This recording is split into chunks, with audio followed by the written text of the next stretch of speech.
leap of faith for a Ukrainian family. It was a long, hard trip. He was the first black doctor in Nova Scotia. His legacy. To me, it'd be amazing to see it repurposed as some kind of health clinic. And weaving together two women from the past. I got to do the full circle.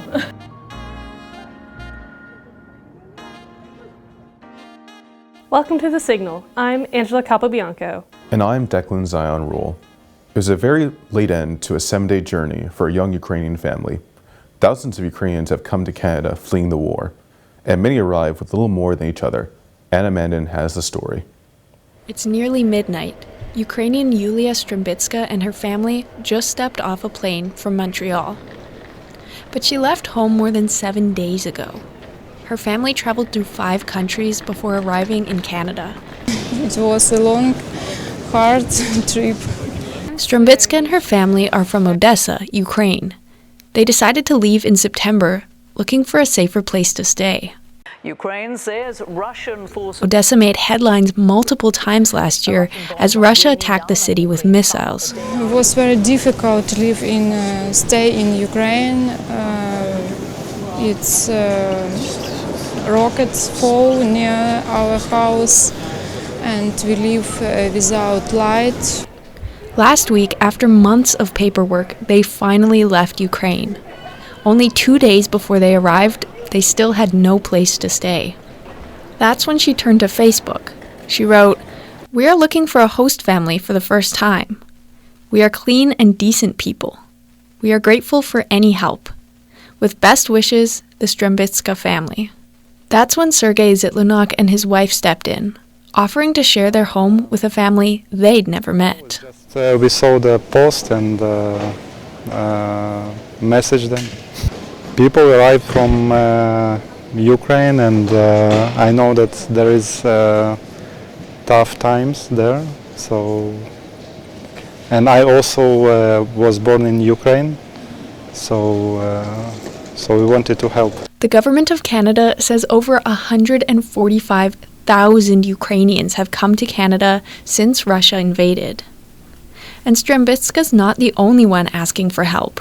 A day after she sent out her plea, another woman posted on the same page, Ask Halifax, looking for a host family. It was a leap of faith Strumbitska and her family were willing to take. It's very difficult to decide go to a long, hard journey, but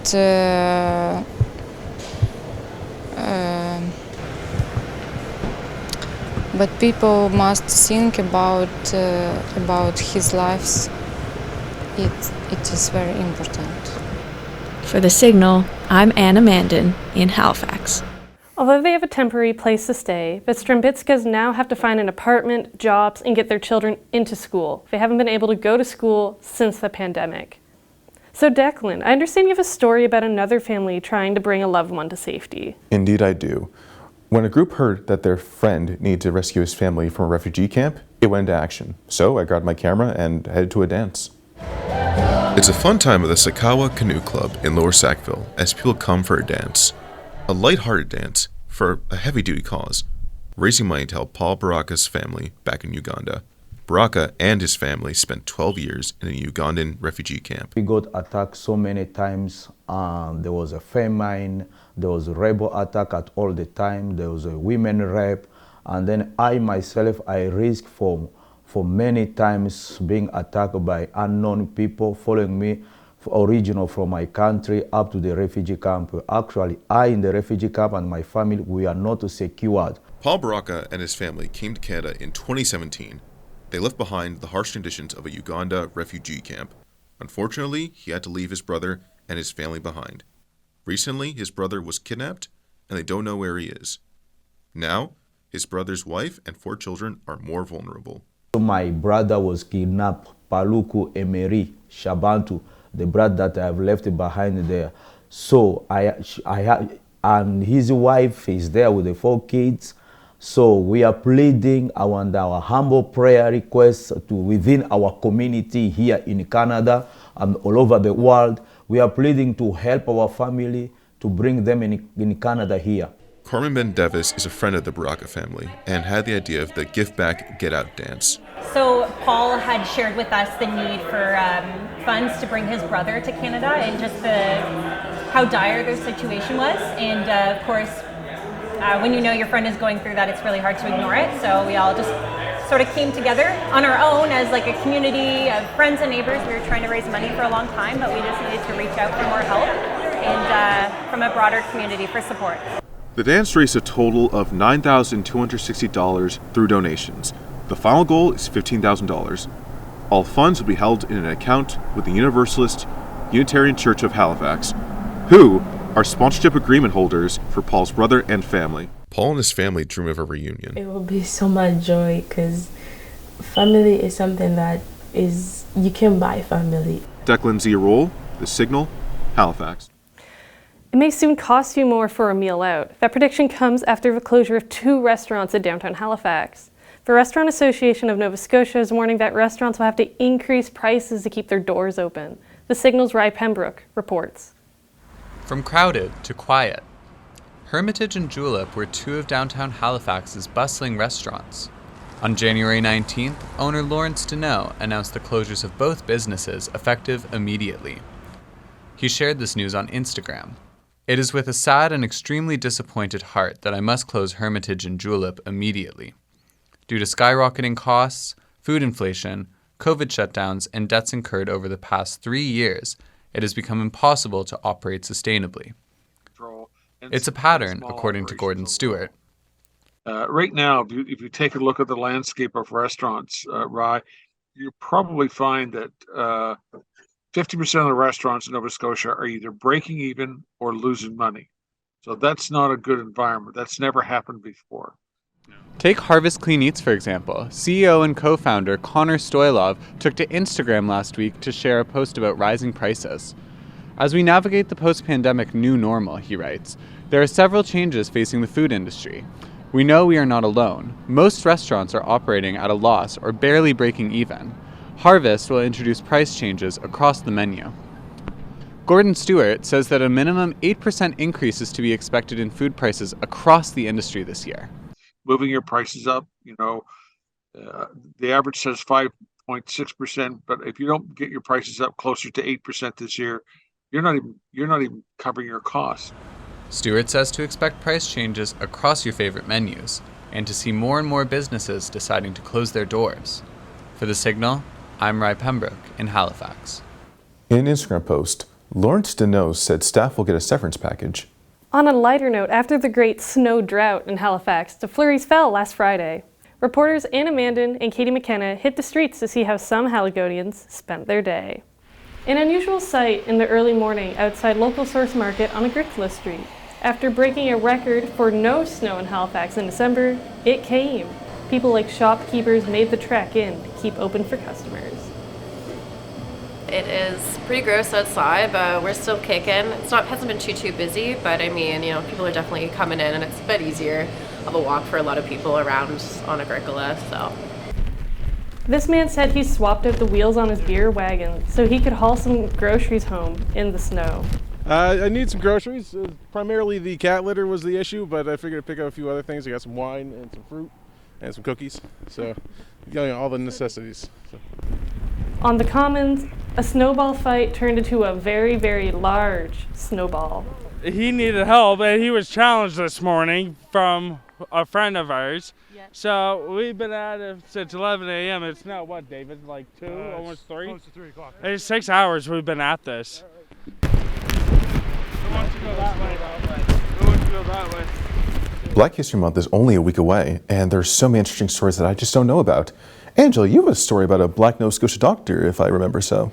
Yeah, I had heard a little bit about him, but I learned that there's so much more to his story. An unassuming home on North Street in downtown Halifax, up the hill from the harbor. Many people are talking about this house, not so much for its 1892 architecture, instead, the man who used to own it. Clement Lejure. He was a physician from Trinidad and the first black doctor in Nova Scotia. He turned his home into a private hospital. He survived the Halifax explosion when it ripped through his North End neighborhood. His hospital is the only one in the neighborhood that was still open after the explosion. Despite concerns of more explosions, LaJoy worked tirelessly to help survivors. Archivist John McLeod says that LaJoy was an impressive man. As he was furnishing the place in 1917. Not only did he run a hospital, he created the first black Nova Scotian newspaper, the Atlantic Advocate. He raised $2,000 for the only black Canadian battalion in World War I. Now, Halifax Regional Council is deciding to make the building a heritage home. It took minutes. They all agreed that the building deserved heritage status. That motion is passed. Thank you. North End Councillor Lindell Smith said he wants more to be done to celebrate black heritage than putting a plaque on a building. He wants the space to be used by the community, as well as carry on LaJoy's legacy. It'd be amazing to see it repurposed as some kind of health clinic. And I mentioned in the meeting that I proposed this idea to Nova Scotia Health and Nova Scotia Brotherhood, and now Sisterhood as well. And they're interested in just discussing it. Obviously, there's a lot of factors when you talk about healthcare. With a heritage designation comes new benefits. This saves the property from demolition and offers more restoration opportunities for the building. The owner of the building, Maxwell's Properties, wasn't at the meeting today, so wasn't able to present a comment to the hearing about the property. For The Signal, this is Angela Capobianco. As an interesting note, Queen's University, where Dr. LaJoy earned his medical degree, decided shortly after that they wouldn't allow black students at the medical school, and they only took that out of the school's guidelines officially in 2018. That is unbelievable. Now, a story about how correspondence from the past inspired an art exhibition. Letters from two famous Nova Scotia women gave textile artist Jessie Fraser the motivation to create works of her own. Emma Noggle has the story.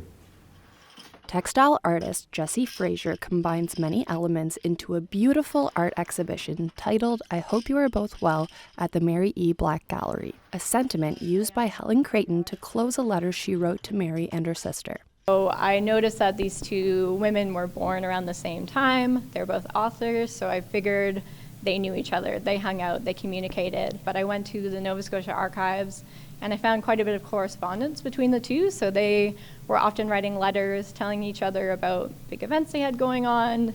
According to the Nova Scotia archives, Mary E. Black was a master weaver and writer, and Helen Creighton was a well-known Canadian folklorist. Fraser's exhibit is inspired by books written by the two women. I was able to find out that they did, and the title is actually I Hope You're Both Well, and that's how Helen signed off one of her letters to Mary and her sister.